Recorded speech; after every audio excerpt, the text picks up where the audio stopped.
Welcome to the Aegean Sea. Welcome to the island of the winds. To many, this island is known simply as a summer playground for the international jet set, a place of vibrant nightlife and golden beaches. But if you look past the modern glamour, you find a land deeply rooted in history and survival. This is Mykonos. According to ancient mythology, this rugged terrain was formed from the petrified bodies of giants defeated by Hercules. In fact, the island takes its name from Mykonos, the son of the Sunday god, Apollo.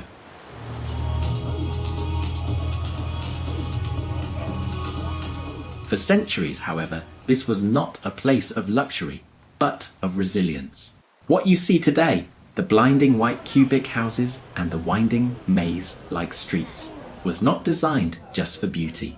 It was a brilliant architectural defense. The labyrinthine layout of the main town, or Chora, was intentionally constructed to confuse invading pirates who plagued these waters during the 16th and 17th centuries.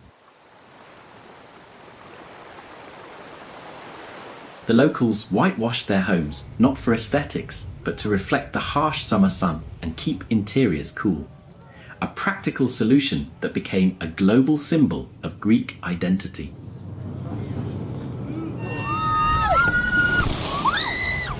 Today, we are going to walk these historic paths together.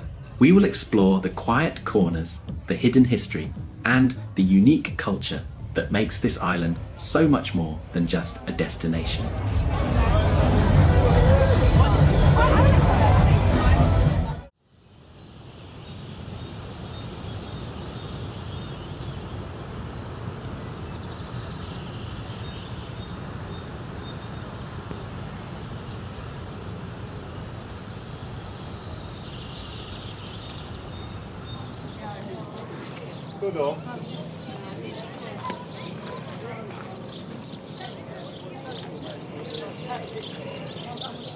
These are the windmills of Mykonos, while today they are the perfect backdrop for a sunset photo.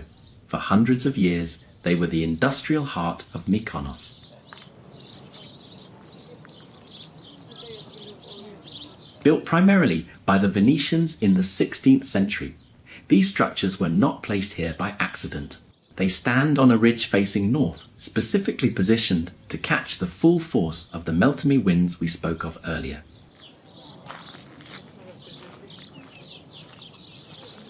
Notice their shape, a perfect cylinder, thick stone walls, and a conical thatched roof. This design was an engineering marvel of its time. The roofs could actually be rotated to align the wheels with the changing direction of the wind.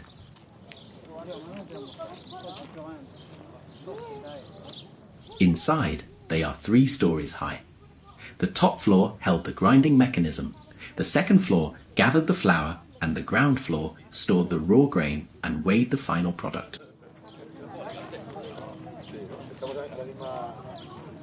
It is hard to imagine now, but Mykonos was once a major granary for the Aegean.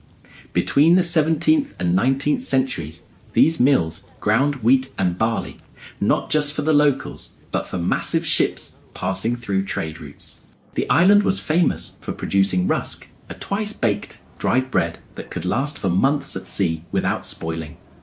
This made Mykonos a vital pit stop for sailors needing provisions. At its peak, the island had over 20 operational windmills, grinding day and night when the winds were strong.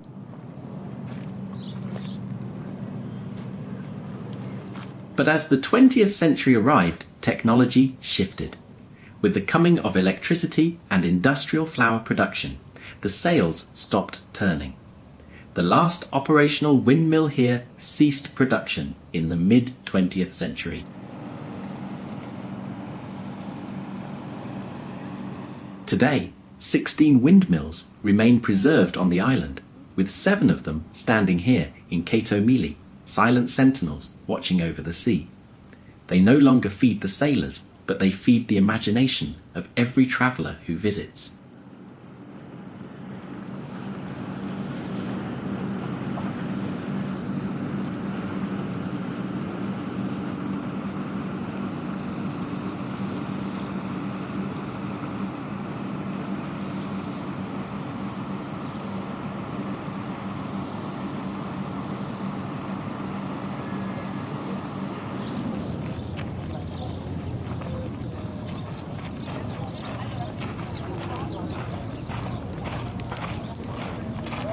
Dai, sali sul muretto che ti faccio una.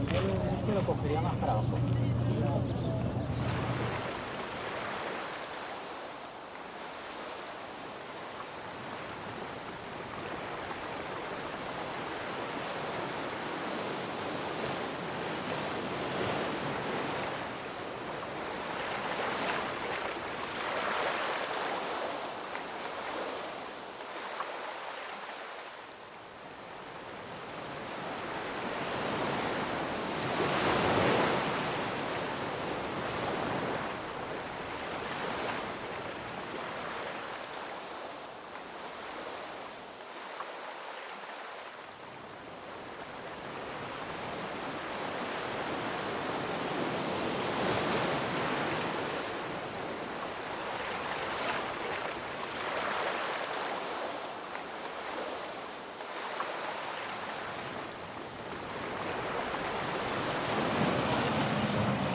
Just a short walk from the windmills, the atmosphere changes. The wind settles slightly, replaced by the rhythmic sound of water crashing against stone. We have arrived at one of the most photographed and perhaps most romantic corners of the Aegean. This is Little Venice. Its real name is actually Alefkandra, named after the beach nearby. But looking at it, you understand immediately why the world calls it Little Venice.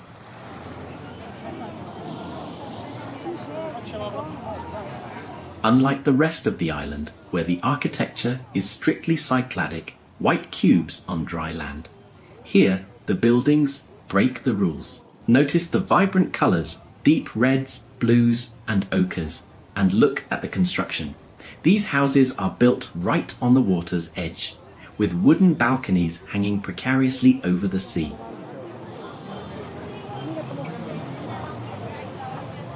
It is a style influenced heavily by Venice, Italy, a reminder of the years when the Venetians ruled these waters. These elegant 2- and 3-story homes were built starting in the mid-18th century, but they weren't just pretty houses, they were the homes of wealthy sea captains and merchants. If you look closely at the ground floors, you might see large doors opening directly onto the rocks and the sea.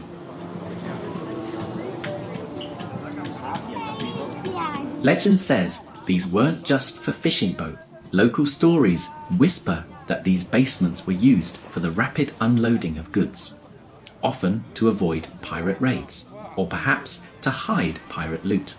In those days, the line between a merchant and a pirate in the Aegean was often very thin. Today, the pirates are long gone. The old captains' houses have been transformed into some of the world's most atmospheric bars and art galleries.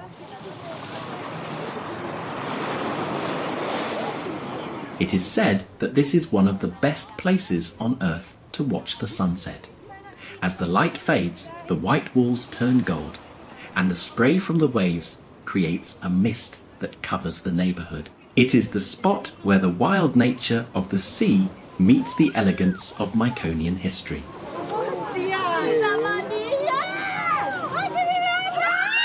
While we were walking along this narrow path, admiring the view, the Aegean decided to say hello. Quite enthusiastically, a rogue wave came crashing in and soaked us completely, clothes, shoes, and yes, even the camera got a saltwater shower. It is beautiful here, but the sea is wild. So if you are walking through Little Venice when the winds are up, watch your step and keep your electronics safe.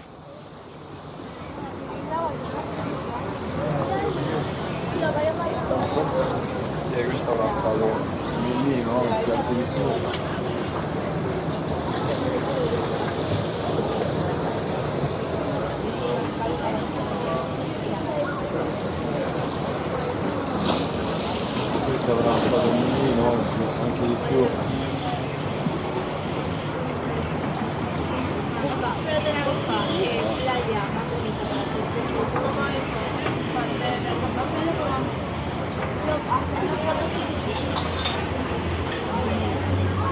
Questo guarda, avrà stato un minimo oggi anche di più. E luego me dice, pipì, sí.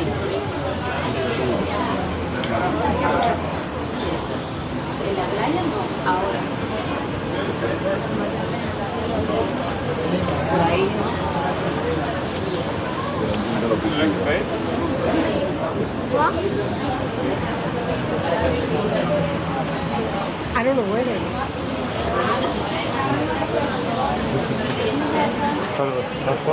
Asya. Hadi böyle.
Leaving the waterfront behind, we enter the beating heart of the island.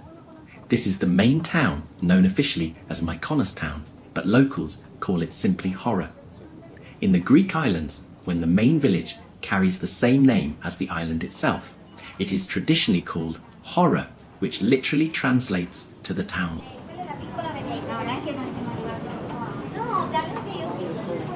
As we walk deeper in, you might notice something strange. You lose your sense of direction almost immediately. The streets twist, turn, and dead end without warning. This is the genius of Mykonoan architecture, while today it feels like a romantic maze for getting lost in. It was originally designed as a survival mechanism.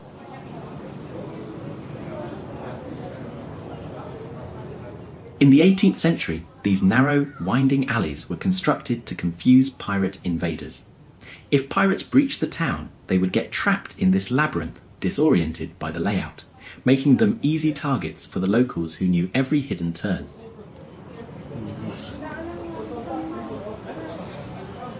Look at the surrounding buildings. They are a masterclass in minimalism, the strict cubic shapes, the smooth corners, and that brilliant, blinding white.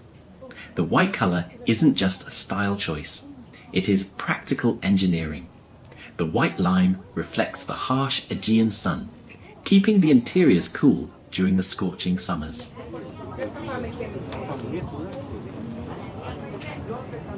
But there is another layer to this history.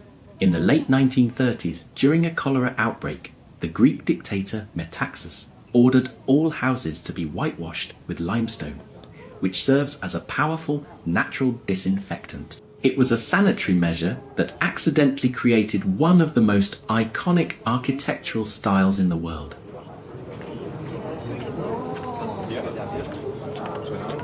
And amidst this white canvas, you see splashes of colour.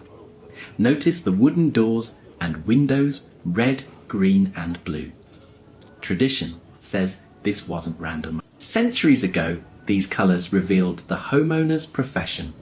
If you saw a blue door, a sailor lived there. Green meant a farmer. And red was often for the rest of the population.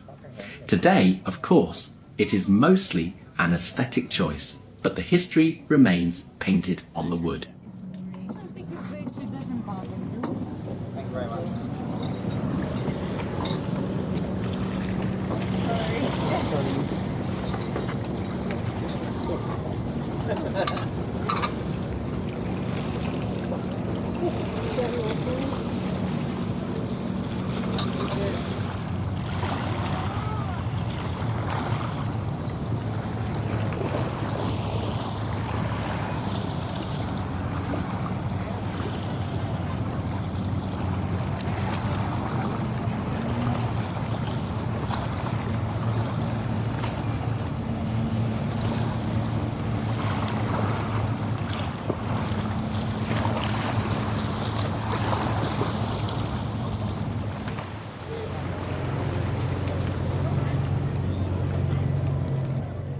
Emerging from the tight labyrinth of the town, the view suddenly opens up. We have reached the water again. But this is a very different side of the island compared to the windmills. This is the old port of Mykonos, known locally as Gialos.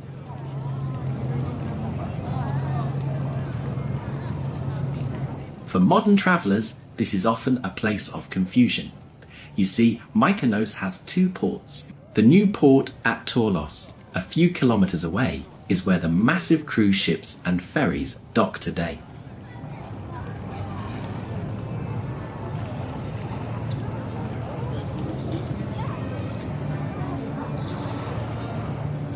But this was the island's lifeline for centuries. Before the era of mass tourism, this curved waterfront was the centre of all trade and commerce. It was here that grains, textiles and goods were loaded onto ships bound for the Black Sea and the Mediterranean. Today, it serves a quieter purpose, hosting local fishing boats, private yachts and the small ferries that take travellers to the sacred island of Gialos.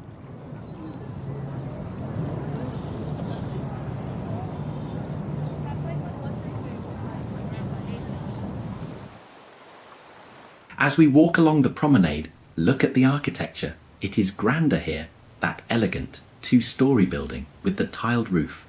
That is the town hall. It was built around 1785, originally not for a Greek mayor, but to house a Russian count during the Russo-Turkish War. It is a reminder of the island's complex geopolitical history before the Greek Revolution.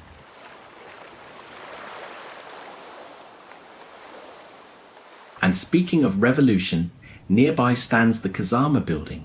It was once the accommodation for the soldiers of Manto Mavroginas, the island's great heroine who spent her fortune outfitting ships to fight for independence in 1821.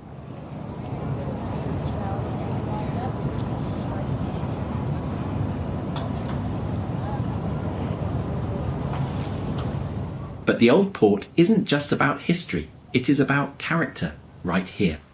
On the water's edge, you will find the tiny church of Agios Nikolaos. It is dedicated to Saint Nicholas, the patron saint of sailors, a humble but essential stop for the fishermen who have worked these waters for generations.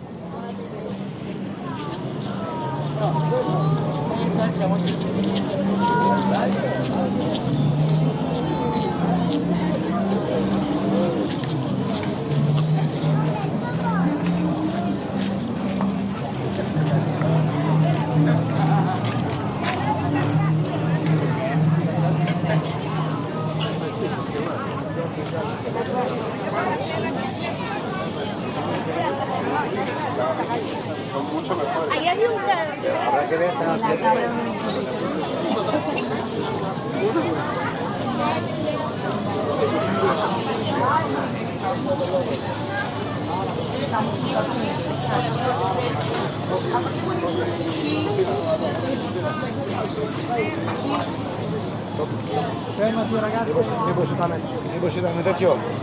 Happy birthday.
Right here, nestled directly within the curve of the Old Port, we find a hidden gem that many visitors walk right past without realising what it is. This is the beach of the Old Port, often referred to simply as Chora Beach, or specifically Agia Anna.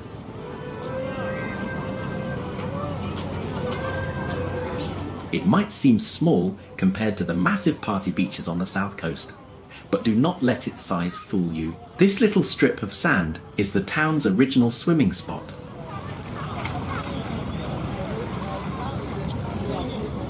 decades ago, before the beach clubs and the sunbeds took over the island. This was where the locals came for their morning swim. It was and still is a place for a quick, refreshing dip right in the centre of daily life.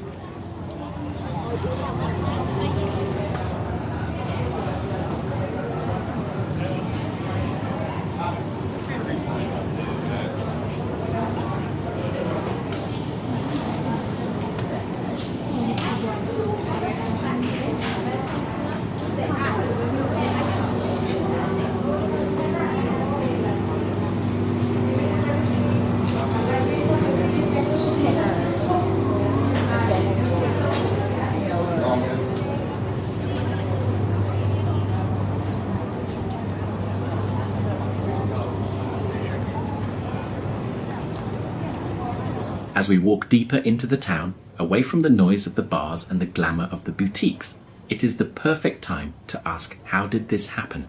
How did a barren, waterless rock in the middle of the Aegean become one of the most famous destinations on Earth?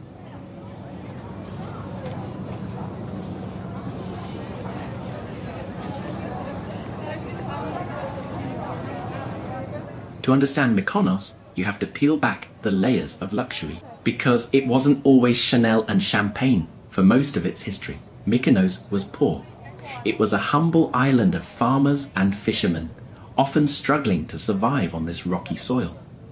In fact, for centuries, it lived in the shadow of its neighbour, the sacred island of Gialos. Ancient pilgrims would only stop here for supplies on their way to worship the god Apollo.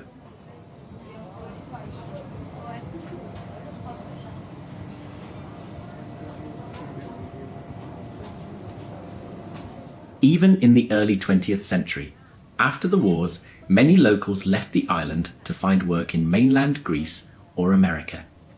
By the 1950s, the island had limited electricity, no airport, and almost no cars. It was a quiet, forgotten world. But then, the world discovered it.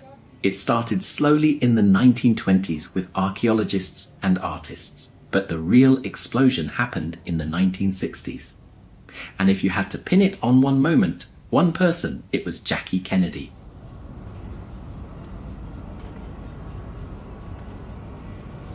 When the former First Lady visited in 1961, the international press followed. Suddenly, the world saw the pristine beaches and the unique architecture. Soon after, Grace Kelly, Sophia Loren, and Brigitte Bardot arrived. The humble fishing boats were replaced by mega yachts, and the jet-set era had officially begun.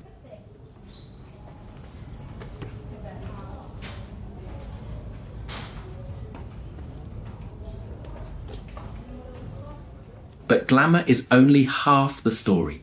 The true soul of Mykonos is its freedom. In the 1970s, a new wave of travellers arrived.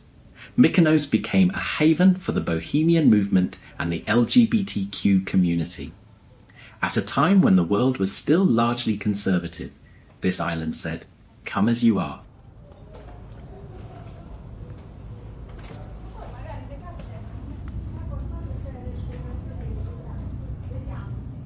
Places like the legendary Piero's Bar, which opened in 1973, became sanctuaries where prejudice was left at the door. This openness is what truly put Mykonos on the map, not just as a place to party, but as a place to be yourself. So, as you walk these streets, remember, you are walking through a village that reinvented itself. A place that went from surviving pirate raids to hosting global superstars. All while keeping its heart open to everyone.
To get the best view of the island, we had to leave the crowds behind and climb a bit higher.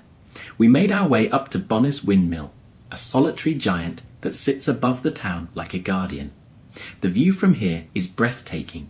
You can see the entire maze of the horror spread out below you, spilling white cubes down into the blue sea.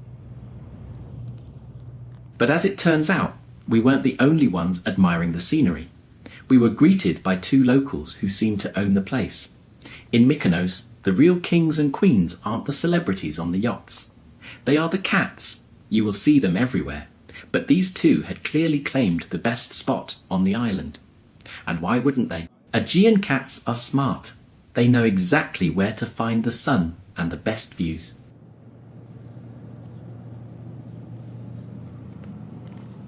There is an old saying in the Cyclades that cats are the spirits of the island. They are not really strays in the way we think of them. They are the community's pets. They are fed by neighbours, shopkeepers, and fishermen, roaming freely wherever they please. Meeting these two felt like a good omen. They sat there, perfectly calm, watching the world go by below. A gentle reminder to us to slow down, pause, and just enjoy the moment. So, if you make the hike up here, bring a camera for the sunset. But maybe bring a little treat for the guardians of the windmill too.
After all that walking and climbing, we worked up a serious appetite.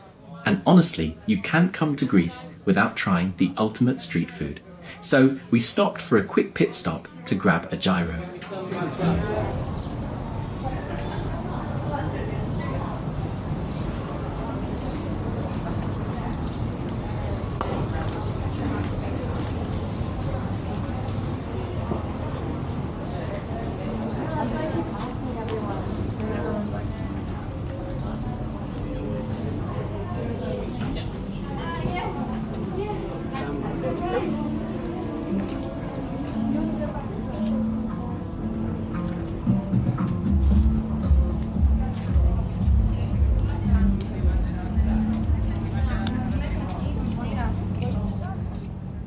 When you look at Mykonos on a map, it seems small, just a speck in the South Aegean. But as we know, this island carries an outsized weight in how the world imagines Greece. Geographically, what you are looking at is a rugged granite mass, roughly 85 square kilometers in size. And that geology tells you everything about the daily life here. The ground is rocky, the soil is poor, and fresh water has always been scarce.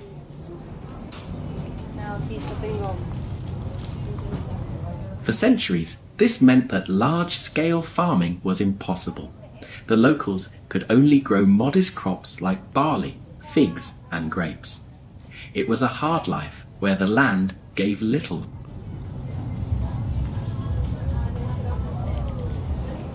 Because the land was stingy, the islanders turned to the sea.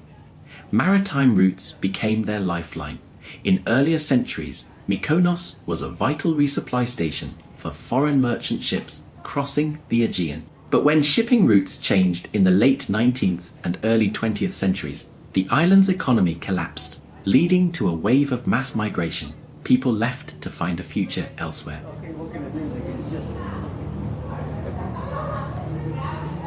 But there is one thing that never left: the wind. If you feel a crisp, intense breeze while walking today, you are meeting the Meltimi, or the Etesian winds. From mid-May to September, these winds dominate the Aegean. They are the reason the summer heat here feels bearable, drying out the air and cooling the stones.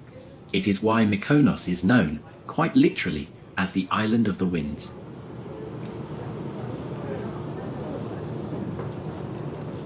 This wind has blown over a complex history. The island has seen the Ionians, the Dukes of Naxos, and the Venetians. And it has seen war during the Greek War of Independence in 1821. The people of Mykonos, led by the heroine Manto Mavrogianus, actually repulsed a Turkish attack. That victory anchors this island, not just in tourism brochures, but in the national memory of Greece.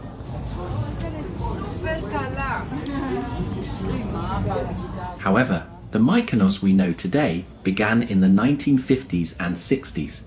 After the Second World War, artists, intellectuals, and bohemian travellers began to arrive, drawn by the unique light and atmosphere. What started as a quiet discovery exploded into a global phenomenon.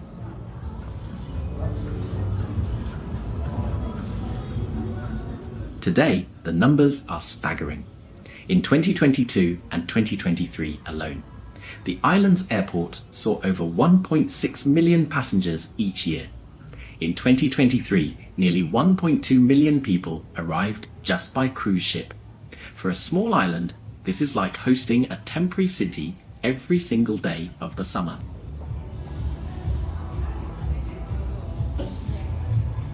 But if you look closely, you can still find the island's original soul. It lives in the traditional almond cookies you see in bakeries. It lives in the history of hand-woven textiles.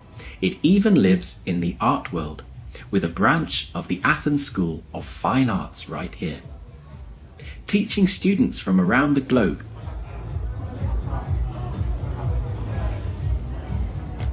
Mykonos is a place of contrast. It is a rock that struggled to survive, which became one of the most famous places on Earth. It is an island shaped by the wind, by the sea, and now by the millions who come to see it.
Walking through the maze of the town, we stumble upon a small square that feels like a deep breath in the middle of the bustle. This is the square and the church of Agia Kyriaki. While everyone rushes to see the famous Paraportiani, this 17th century church is often where you find the true quiet soul of the island.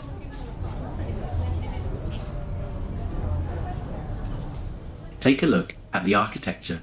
It follows the classic Cycladic style with its pristine whitewashed walls. But notice the details. Unlike many Aegean churches that are famous for their blue domes, Agia Kyriaki features distinctive red details on its roof and domes, creating a beautiful contrast against the white stone and the blue sky. It is framed by massive bougainvillea flowers, making it one of the most photogenic yet peaceful corners of the Chora.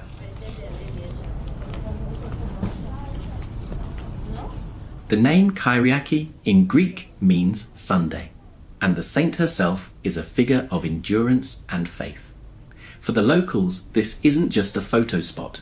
It is a functioning place of worship that has stood here for over 300 years, watching the town change around it. It is a perfect reminder that despite the luxury shops and the nightlife, the heart of Mykonos is still beating in these quiet, holy places.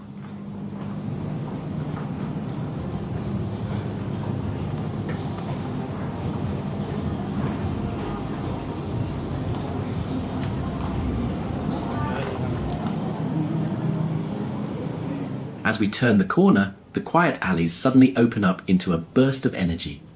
We have reached Agia Moni Square, one of the most famous meeting points in the Chora. You might see the sign Nikos Taverna and assume it refers to the entire building complex. But what you are looking at is actually a fascinating partnership between the sacred and the social. The beautiful whitewashed building standing tall in the background is the Church of Agia Moni. It is one of the town's historic sanctuaries, offering a quiet backdrop to the chaos of the square. If you are lucky, you might even see a very special regular walking through these tables. The island's pelicans are known to stroll right into the kitchen here, looking for a treat from the chefs. But the legend right in front of it, the one that gives this spot its fame, is Nikos Taverna. Established in 1976, this isn't just a restaurant, it is an institution. For decades, this has been the place where fishermen, locals and celebrities sit side by side.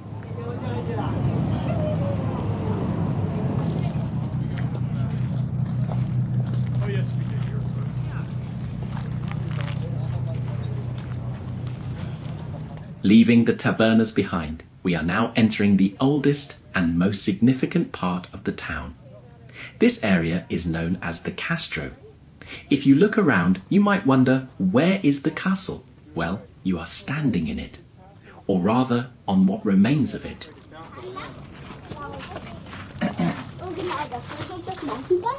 In the 13th century, during the Venetian rule, this hill was a fortress built by the Gizzi family to protect the island from pirates. For hundreds of years, the entire population of the town lived inside these fortified walls for safety.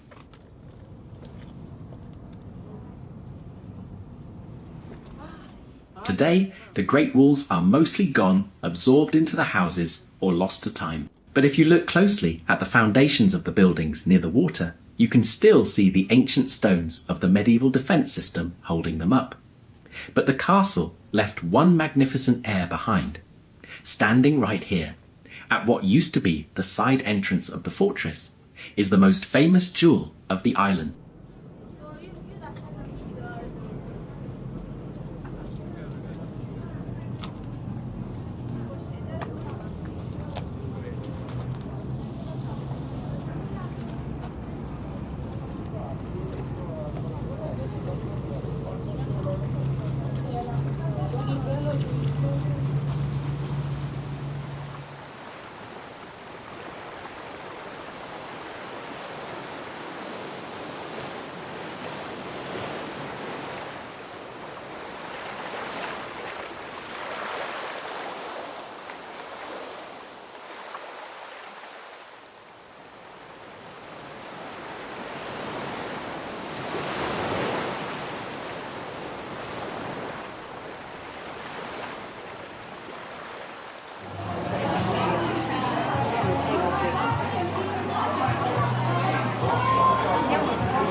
We find ourselves back in the maze, but the energy here is completely different. We have entered the commercial heart of the Chora. These are the famous shopping streets of Mykonos, cantered around the legendary Matayani street. Walking here feels like walking through an open-air gallery. The streets are impossibly clean. The stone pavement is painted with fresh white outlines, and every corner looks like a magazine cover.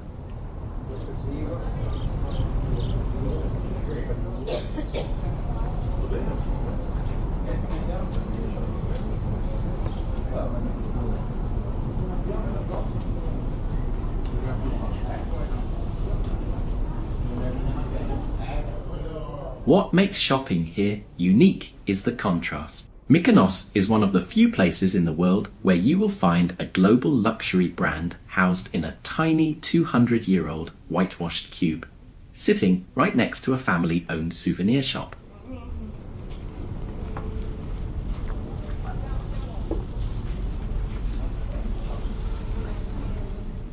If you are looking for souvenirs, this is the place to hunt. You will see the Mati everywhere. The blue glass evil eye. It is the most popular charm in Greece, meant to protect you from bad luck and jealousy. You will also find endless racks of white linen and cotton clothing, the unofficial uniform of the Greek islands.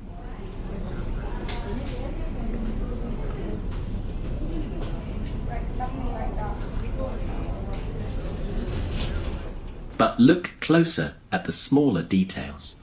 You can find handmade leather sandals, which have been a staple of Greek craftsmanship since ancient times. Or look for komboloi, the traditional worry beads originally used by old men in village cafes. To pass the time, they have become beautiful pieces of art made from amber, silver, or wood. They are a great piece of culture to take home.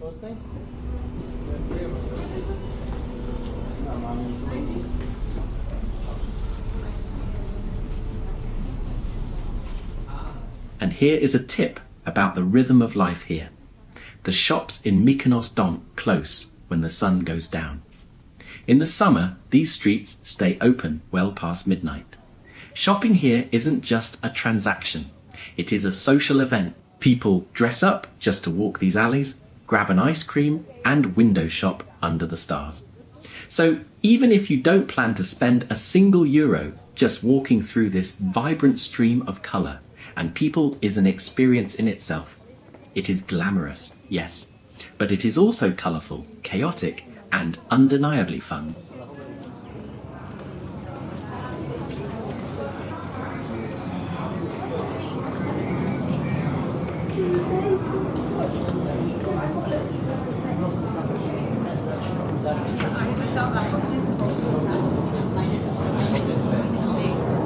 Yeah, this Airbnb. I mean, like, I booked this night. Okay, the name I.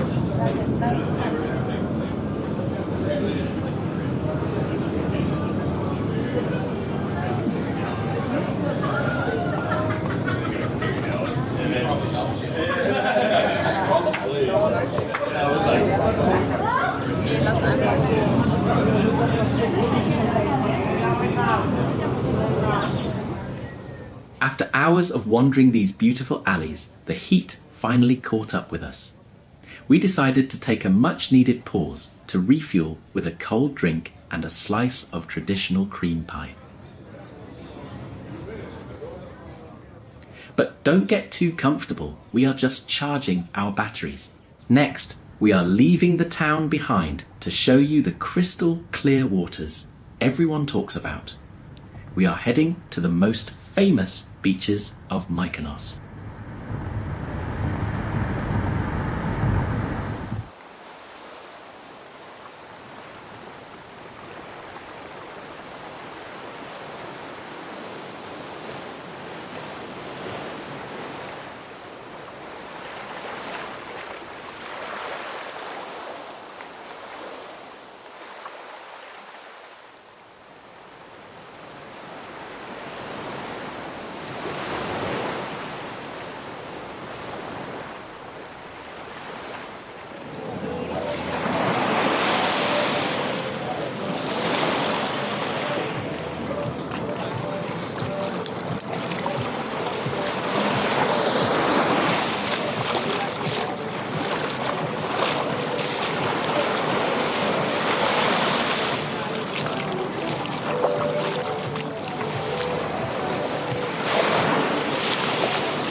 We have travelled about 6 kilometres south of the main town to reach a place that changed the history of this island forever.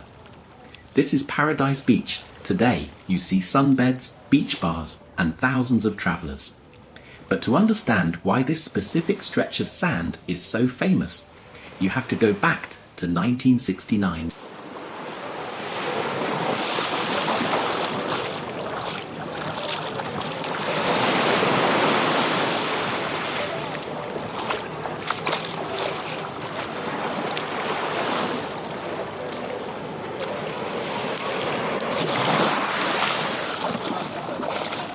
Before the private jets and the super yachts, this was a quiet, hidden cove.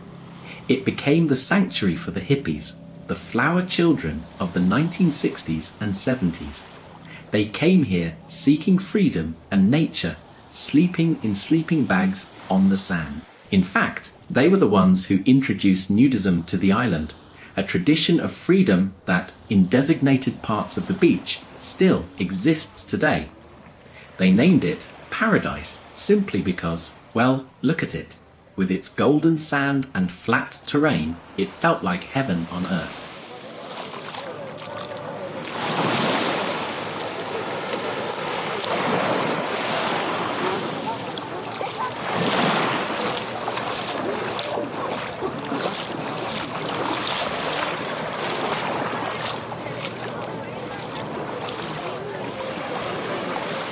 Geographically, this beach is blessed. Because it is located on the south coast, it is naturally protected from the Meltemi, those strong northern winds we felt up at the windmills. The water here is almost always calm and flat, which makes it incredible for swimming.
If you look out at the water, you will see it is not just about partying.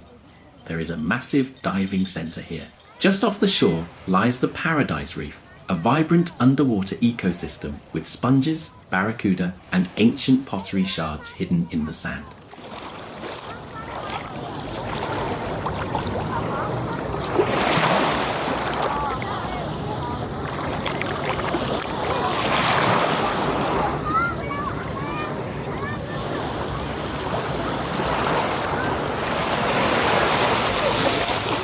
But let's be honest, most people are here for the energy.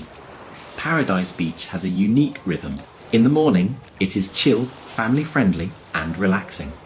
But as soon as the clock hits 4 p.m, the music gets louder. The beach bars turn up the volume, and the sand turns into a dance floor. It transforms from a place to tan into one of the most famous open-air parties on the planet. Whether you are here to dive into the history, dive into the reef, or just dance until the sun comes up, this beach is the beating heart of Mykonos summer.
Just a short, scenic walk over the headland from Paradise.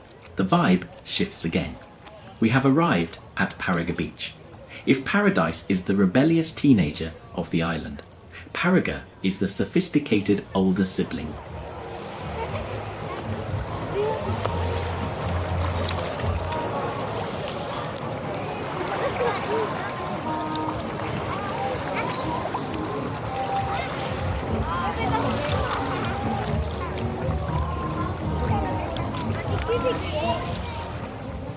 Geographically, this is actually two beaches in one, separated by a rocky peninsula jutting out into the sea. This unique shape creates a natural barrier that blocks the waves, making the water here incredibly calm, almost like a swimming pool.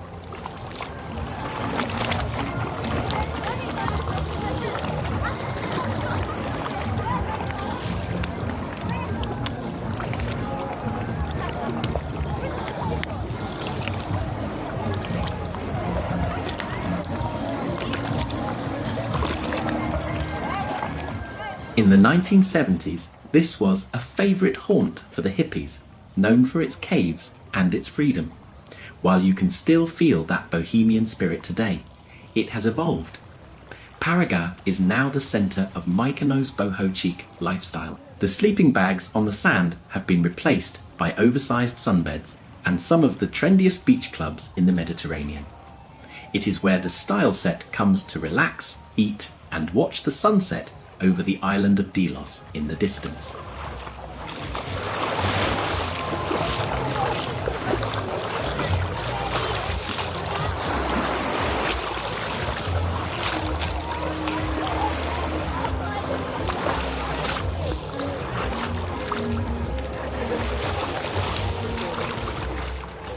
But the real magic here is in the landscape.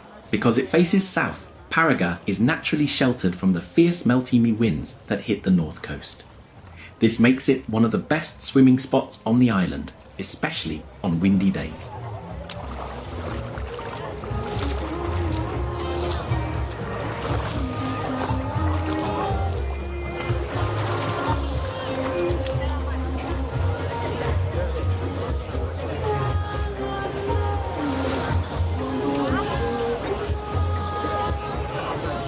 And if you prefer something more natural, just walk to the edge of the rocks. You will see people laying their towels directly on the smooth stone slabs, soaking up the sun, just like the locals have done for decades. It is the perfect middle ground, wild enough to feel free, but luxurious enough to feel like Mykonos.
Just down the coast, we find the logistical heart of Mykonos beach culture.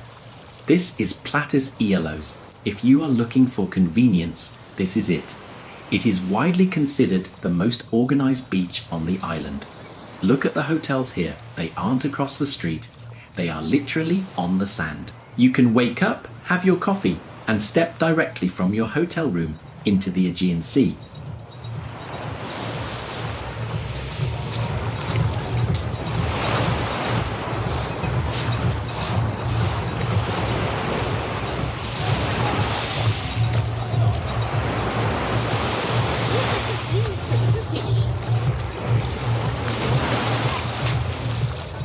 Because of this, it is incredibly popular with families.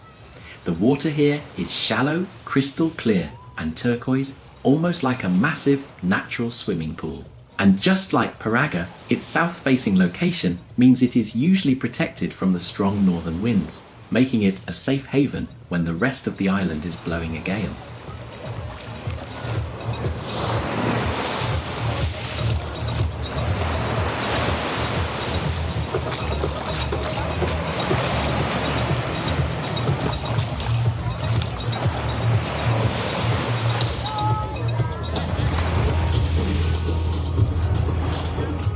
But the real secret of Platis Gialos isn't just staying here.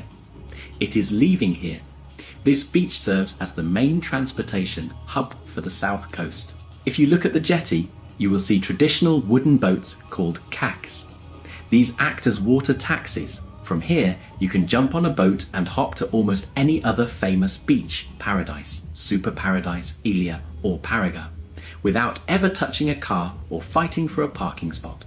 It is the smartest way to explore the island's coastline. So, whether you are here to relax on a sunbed with full service or just catching a ride to the next party, Platis Gialos is where everything connects.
Later on, thank you.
Heading back towards the town, just 2 or 3 kilometers away from the center, we find a beach that manages to be everything to everyone.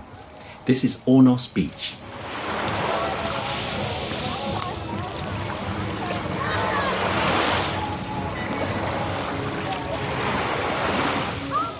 If you look at the map, Ornos is located on a narrow isthmus, a strip of land that almost pinches the island in two. Because of this unique geography, it sits in a deep, sheltered bay facing south. This means that when the northern winds are howling across the rest of the island, the water here often remains as flat as a mirror.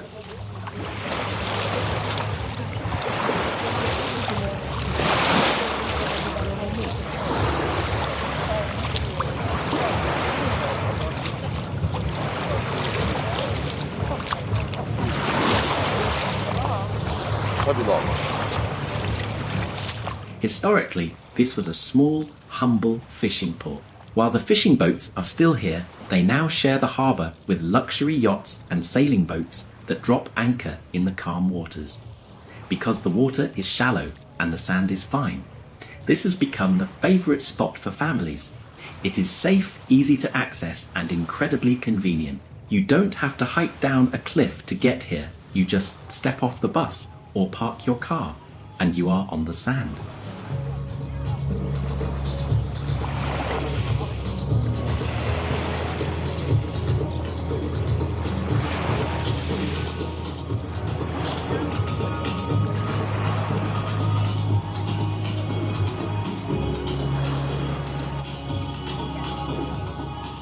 The atmosphere here is a perfect balance. It isn't a wild party zone like Paradise, but it certainly isn't sleepy. The entire beachfront is lined with restaurants and bars that serve everything from sushi to traditional Greek maize right to your sunbed. It is arguably the most complete beach on the island, cosmopolitan enough for the jet set, but welcoming enough for a morning swim with the kid. It is the kind of place where you plan to stay for an hour and end up staying until dinner.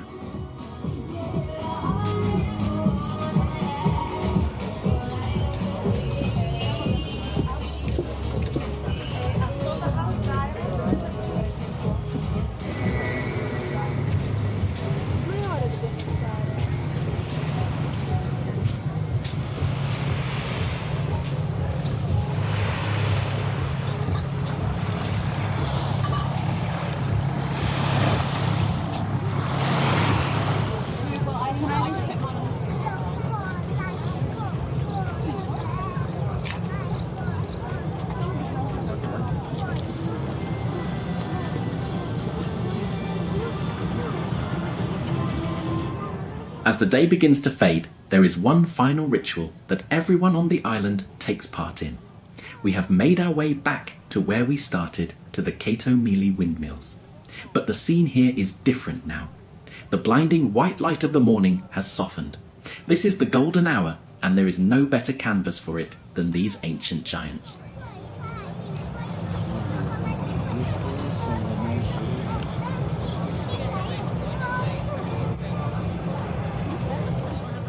You will see hundreds of people gathering here, sitting on the low stone walls or just on the dry ground, all facing the same direction. It feels less like a tourist attraction and more like a pilgrimage. The windmills, which stood here for centuries to catch the fierce northern winds, now seem to stand still just to catch the light. As the sun lowers, their white walls turn pink, then orange, and finally a deep violet.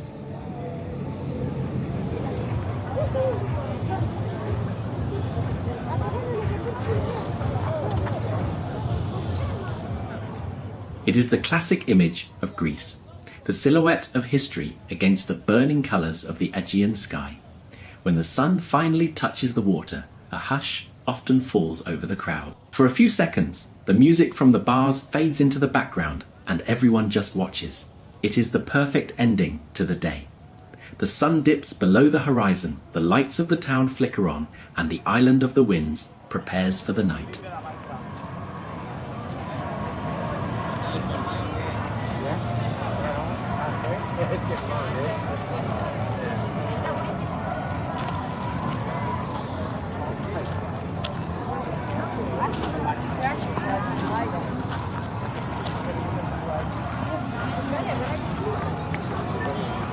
gars, on n'a pas de place. Je suis merde. Vraiment, des merdes plein à la maison. Enfin, c'est pas compris là. Ah non, je suis là, je suis là.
When the sun finally disappears, you might think the island goes to sleep.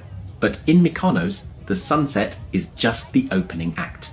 We are back in Little Venice, but the vibe has completely transformed. The romantic sunset spot has turned into one of the most atmospheric cocktail bars on the planet.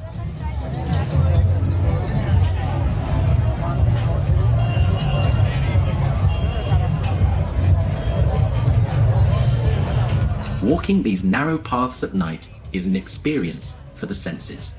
You have the salt spray from the waves crashing against the stone, mixed with the music pouring out of open windows. Bars like Caprice, Baus and Simili aren't just places to drink, they are institutions. You don't just sit here, you hang over the water, literally, with a cocktail in hand, watching the moonlight dance on the Aegean.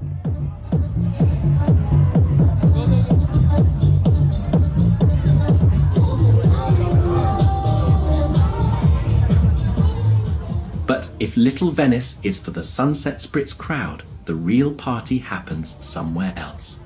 Remember those beaches we visited earlier? Well, after dark, they shed their skin. Mykonos invented the day-to-night party.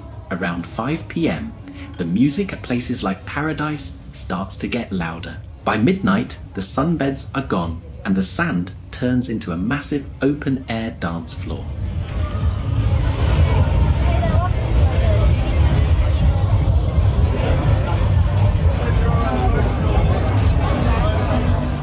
Paradise Beach, the energy is raw and intense. This is where the world-famous DJs play until sunrise, continuing a tradition that started with the hippies 50 years ago. Meanwhile, over at Paraga and Paro, the night is more bohemian and chic. Think burning torches, tribal beats, and dancing barefoot on the sand under the stars.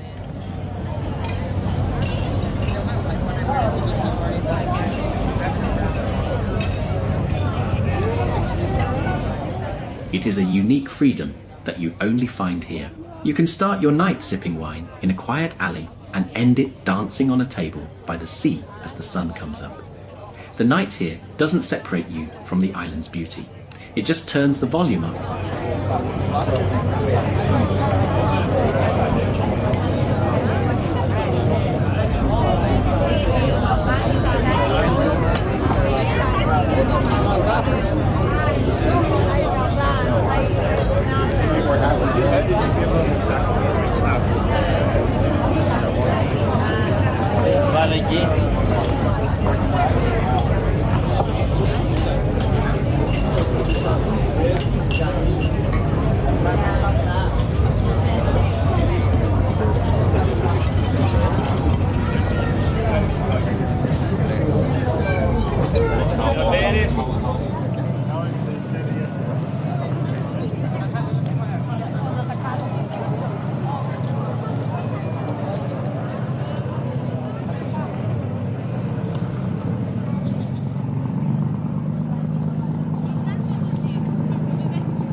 We couldn't possibly end this journey on an empty stomach. After exploring the history, the beaches, and the winding alleys, we sat down at a traditional taverna to experience what I believe is the true heart of Greece, the food. Thank you so much for walking with us today. If you enjoyed exploring the island of the winds, please leave a like and subscribe for more journeys. Until the next adventure.